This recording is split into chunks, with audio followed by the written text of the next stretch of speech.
I am a realtor and I was told I can't help for sale by owners. Let's talk about that. So I got the idea because I've got a YouTube channel and I put content on there. What if we made content featuring for sale by owners here in Washington? So we went out and shot a video and it came out really. It's actually, I think, probably my favorite video I've ever done. It's on the peninsula, it's got an amazing view. So, of course, the next step after making a video, send it to your broker team. Make sure that everything is transparent and helpful in every way. Make sure that we're not being deceptive or breaking any rules, right? So we sent it to them. They said, hey, it looks good. Make sure you check with the MLS, the Multiple Listing Service, to make sure you're not violating any rules. All right, sure. So I call the MLS and I say, hey, I'm trying to do property tour videos featuring for sale by owner listings. And they go, absolutely not. What do you mean, absolutely not? And they say you can only, as a realtor, advertise listings that are within the MLS, live, active, ready to go. Which brought up a lot of questions. My first question was, all right, so to be, transparent here, what if I do a property tour video on a listing in Vancouver where they mostly use the Oregon MLS? They go completely against the rules, you'll get a fine. I'm licensed in 2 states. What happens if I do a video tour in California? And they go, that's also against the rules, also a fine.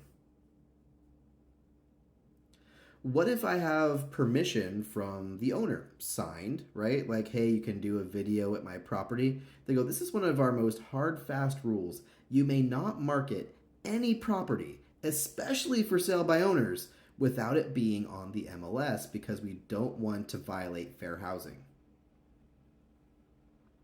Well, that to me sounds like being anti for sale by owner with extra steps, right? So now I'm trying to figure out if there's a way to still do videos and features in some way at listings that doesn't violate the rules. And when I got into that with my broker, she said, we've had a lot of people get fines for shooting a thing in front of a house. For example, saying, hey, it's picture day, and a picture of like themselves and the photographer getting pictures of a listing. That's against the rules. That's a fine. And the problem is you can't really join a different MLS. The Northwest MLS is massive, and there's no way to get around working with them. You have to. Otherwise, you're not going to have access to lockboxes. You're not going to be able to do showings. You can't see all the listings in town. So it's not really functional or possible to do business without the MLS. So now I'm trying to figure out, is it worth digging deep and trying to do the right thing and trying to help people and trying to market more listings and make more content?